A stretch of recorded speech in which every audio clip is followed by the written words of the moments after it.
Hey everyone, welcome to another episode of Thinking It Through with Nate. I am your host, Nate.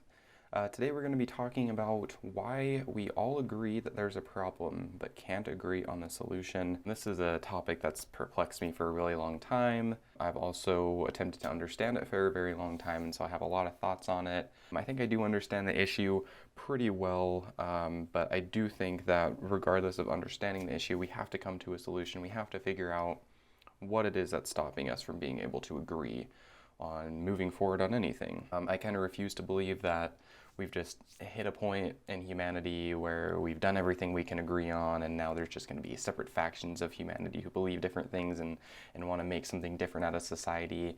I don't think that's true. I don't think that's right. I think a lot of that is a creation of the current media landscape and the current political landscape. And unfortunately, it's very easy to fall into that trap. A lot of that has to do with polarization and stuff like that. So that's kind of a overview of what we're going to be talking about today. So let's go ahead and dive into the specifics. But before we do that, I just want to give a reminder that I am on Supercast now, so you can go down to the description below and go ahead and sign up for that. You can sign up for free and still get all of my regular episodes. If you do go ahead and do a paid subscription, or if you get the early subscriber package, which basically means it's $100 and you get access to all of my episodes forever, any bonus content that I do in the future, anything like that, that'll just help me kind of get started. I'm working on getting some better equipment right now to have my camera at a better angle and stuff like that. All of that kind of stuff will be, really helpful if you get that early subscriber package, and that price will go up in the future, so you're going to get the best price that it'll ever be at now if you go ahead and snipe that. But yeah, so anybody who's done that so far, anybody who's listening, thank you so much. I really do appreciate it. This is something that I really want to continue doing, and so I appreciate you for checking it out and helping me get the word out there. So the first thing that I want to talk about today is that there are two camps of people who disagree with the solution. So the first camp is not agreeing on what constitutes a problem or on the problem in general. So this is the disagreement that occurs when people are saying, no, this is the problem, no, this is the problem. So for instance, people on the left might be more typically saying, no, the problem is climate change, but people on the right might be saying, no, the problem is immigration. And so from there, the problem emerges that we're not even talking about the same issue. We don't believe that the thing that is causing our country or the world to crumble is the same thing, even though we may use that phrase, the world is crumbling or the country is crumbling. Both camps may still use that phrase. It tends to be the case that we're talking about different issues. And so I do think that's a problem. We need to figure out, what we're talking about and what the most important issues are. And then again, like there's other issues, say gun control or abortion, for instance. People don't even agree that the occurrence of abortion is a problem on one side, and then the other side people are saying that this is murder. And so that's another circumstance where people are just disagreeing on what the problem is, or in this case what constitutes a problem. Is that even a problem? Is that something that we need to be concerned about?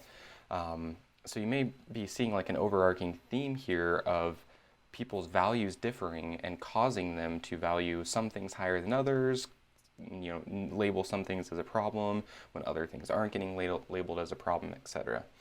So that's one huge problem to begin with. And you'll see this theme of values kind of circle back, and we'll come to this a little bit later on how this is going to be kind of the key, I think, to fixing this issue. So now the next camp of people who are having, where we're disagreeing, I guess, and the two camps that are splitting from disagreement is not agreeing on what we want things to look like when the problem is solved. So these are the two groups of people who may agree, yeah, there's a problem, but don't agree on what the end goal should be. And so to me, that creates a lot of issue, because even if you're agreeing on the problem, then you're getting in a battle over, well, what do we want things to be when this problem is solved, meaning that you may be seeing the problem differently. So another example, I'll bring up gun rights again. This is a huge discussion in America right now, and I think that the two camps who are on the side of more gun control there's people who want to just take away all guns, and then there's people who I would say are being a little bit more reasonable and saying, well, how can we understand what's causing people to use guns to harm people? And like, how can we, set up society to be better equipped to handle mental illness and things like this? Or even making it harder to get a gun, putting training courses, waiting periods, stuff like that. So those are like two kind of camps who agree that there is a problem with guns, but aren't agreeing on how to solve that issue. So in the gun rights instance, those two camps that I mentioned may agree that the problem is that gun violence or the occurrence of gun deaths or something like that is the problem. But what they want things to look at the end is the group that wants to get rid of guns. They just want to see no guns on the street, no concern about that at all. The only guns are in the military's hands or in the police's hands or something like that. Whereas the other group of people like the camp that I would say I'm in, are people who want to see maybe more, you want to see the right to own a gun still present, but want to make sure that there's just a little bit more control around that. Now, I guess you could argue that there's a third group of people as well who want to see, who agree what the problem is, who also agree what they want the world to look like when the problem's solved, but don't agree on how to get there, what the solution actually is. For instance, one of those things I think is wealth inequality. There is a camp of people, so there's two camps of people. One camp is saying that we need to tax the individuals. The other camp is saying that we need to tax corporations, which is the camp that I fall under.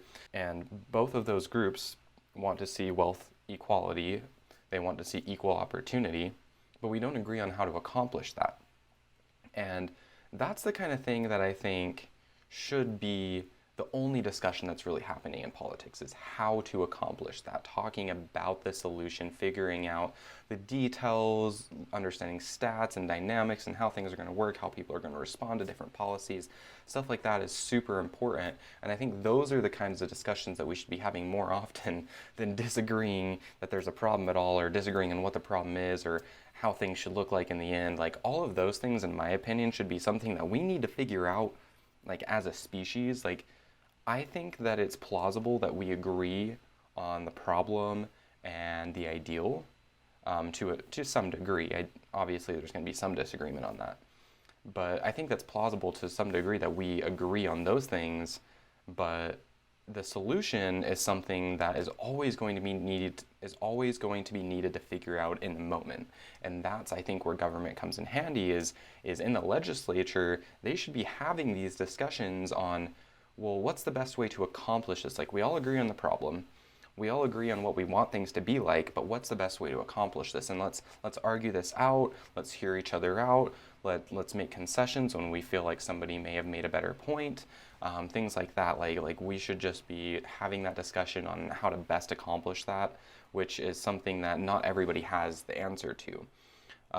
But I do think that it's easy for all of us to understand where problems arise, what they are, and what we want things to look like. And again, I think that comes back to understanding true values. Now, values is a very difficult discussion to have because it incorporates all sorts of things, morality. It incorporates, it invokes the idea of religion in many people's heads. And a lot of people feel like there's no place for logic or science or anything to tell us what we should value. I wholeheartedly disagree with that, and just to kind of point to that, if you want to check out Sam Harris's talks on on morality being derived from science, I think you should, because it's a very excellent point on how values aren't something separate. There's not like we have to separate ourselves from science and tune into like the soul or something like that to figure out values.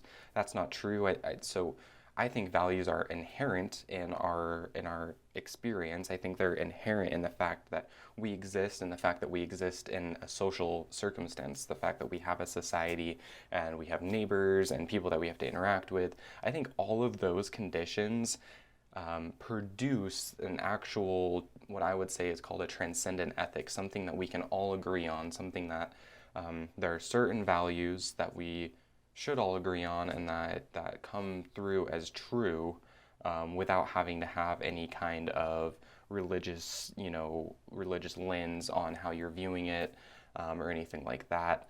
And so, obviously, like some things like that would be like, don't kill, don't lie, don't steal, cheating, like those kind of things are, I think, should be considered universally bad. Maybe they're not yet. There's some cultures who may not view some of those things as entirely bad. And I would argue even in America, we're not fully there. We still have like the death penalty, for instance, which I'm completely against. No matter who you are, I don't think the death penalty makes sense. I don't think that humans should be killing other humans, no matter what the case is.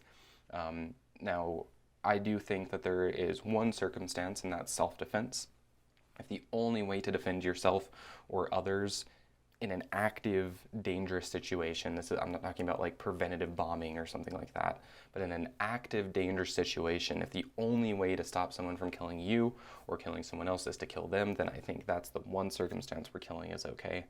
But that aside, these are just kind of some examples of what I think would fit into a transcendent ethic, and I think this is something that we need to study. This is something that we need to view as a scientific problem, something that we can study in psychology and sociology and social psychology to better understand what it is that would be the transcendent ethic. And another thing that I think that these kind of things arrive from naturally is the fact that every human has this scale of experience that it's like you could be having a bad time or a good time.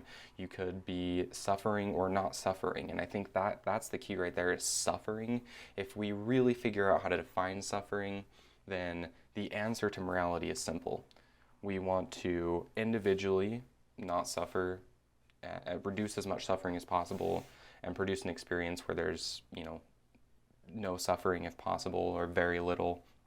And the same is to say for others. So in a moral sense, what we should do outside of ourselves is be trying to produce a world or produce situations, communities where there is less suffering, and producing a world where there is as little as possible. So I think once we understand that, that's where that transcendent ethic comes into play, and that's where we would get away from this issue of not agreeing on the problem. We would get away from this issue of not agreeing on the ideal.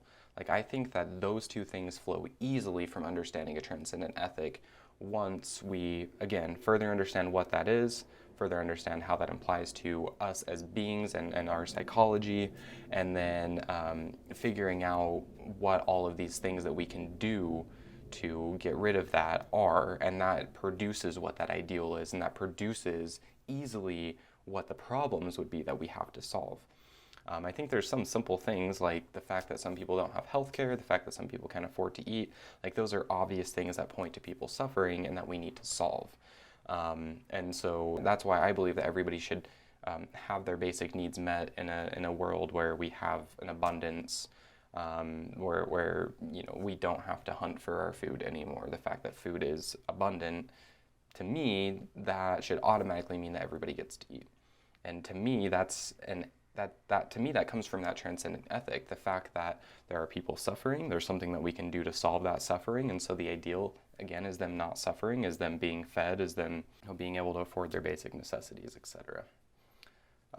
So this leads me to the next thing, which is non-shared values being the issue. Due to the information and communication age, so many ideas are being spread around that we all have different starting points, and that creates a real problem because in an individual life, regardless of even if, like, as a species, somewhere in the species we have figured out what the transcendent ethic is, then we got to get that out there. And everybody has a different starting point. So, generally your starting point is either going to be your first introduction to morality or your first introduction to politics. So if your first introduction to morality was through religion, then you're going to view that in a religious lens. You're going to think that that's how things need to be solved. And even if you get out of religion, you have to work through that and understand, like, okay, well, where does morality fit in outside of religion? And you start to come to understand how suffering is key, and etc.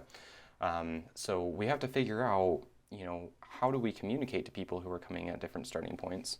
And also, like, how long is this going to take? Like, if we start the effort of figuring out a transcendent ethic, that's going to take a long time, and there's tons of people in the world right now who wouldn't budge on that. There's lots of people who believe that there's no way that there could be a transcendent ethic, and I would argue tooth and nail against that from a scientific point of view, not from an individual saying like, I know better, but from a way that we could actually figure out what the transcendent ethic is. So now one solution that I would propose to fix this is starting from bottom up instead of starting with an ideal. So we need to be able to put our starting points and even some of our values aside to find those core values that fall into that transcendent ethic. One way to do this that I think is, I would say, not the best way to distill out what shared values are, but I think the easiest way to do it, which is not going to be a perfect method, is just by discussion, is just trying to figure out, well, where are the shared values across humanity already? And I think those, again, those will give us stuff like don't kill, don't lie, don't steal, don't cheat, those kind of things. All of those kind of things are going to be core values across most cultures in the world. And so that can, again, create a good starting point for us to have these kind of conversations, is to say, well, okay, if we figured out like all of these things are key, then and we don't want to see people die, we don't want to see people, stole from or whatever, then we can figure out, okay, well, the ideal is that people aren't being killed by other people, and then we can start to discuss how to get to that point. Obviously, murder being illegal is one of the best things that we can do, but I think there's other things like preventing poverty, which helps reduce crime, which can help that kind of stuff. There's lots of things that could help reduce, violence in a population, but that's kind of beside the point of this conversation. The point is, we just have to find those core values and start having those discussions from there. While we're doing this research on the transcendent ethic, if we figure that out, then we can start to figure out more core starting points that we can all kind of agree on and go from there. But I think that's going to be the first step that we need to take. And it's so hard to watch so many big discussions on really important topics being had where nobody mentions anything relevant at all, where nobody mentions anything that even makes sense. And I think this happens a lot of time in the legislature because there's these two very distinct groups who feel like the other is the enemy, and they have these starting points that they're not willing to let go of, and there's no way that they're going to talk about core share values because they'd be making themselves like, you'd be fraternizing with the enemy, and all of a sudden that makes you the enemy, and all this bullshit political stuff that just pisses me off. And this is part of what's motivated this for me, is like, everyone's sitting here on like both sides saying like, people are suffering, like there's a problem, we need to solve this, but then like right after that the conversation degrades into like not understanding what the problem is, not agreeing on what makes a problem, not agreeing on what the ideal would be, like all this stuff. So to me, like that kind of stuff needs to be something that we all understand before we can make any kind of progress at all. I do think if we had more than two political parties, that would help as well. And figuring out this discussion, like this discussion could play out across society in multiple strong points of view, like the point of view that I would fall into with politics, like a couple of the stances that I've named may have a whole separate party where we can argue for those kind of things, which would be helpful. But I do think that eventually, if we are to come together as a species across the entire world, we need to figure out this transcendent ethic, and that can give us a huge jump start on just getting along, like figuring out, so we can work together on solving problems. Like, I think that it's common ground that nobody wants to suffer and that we shouldn't want to see other people suffer. And if we can agree on those two things, I think we can make a lot of progress. But I think the problem is that the conversation just hasn't been focused there, and I really think it should be. So that's kind of the point of me saying this. So yeah, that's kind of the overview of the conversation. Again, I think that most people agree that there's a problem. This kind of goes back to the last podcast I posted. People agree that there's a problem, but we just can't agree on a solution. We can't figure out where we want to go. And I think once we figure out that, once we can agree on what a problem is, that's going to make all the difference. So, but yeah. Thanks so much for watching today, guys. Again, check out the link in the description that just goes straight to Substack. That will get you access to all of the videos that I post. You can get the audio-only link there as well, so if you want to listen to on a podcast provider like Spotify, Google Podcasts, Apple Podcasts, whatever you like to listen on, you can do that as well. And then the videos will always be here on YouTube. So yeah, thanks so much for watching, guys, and have a great one.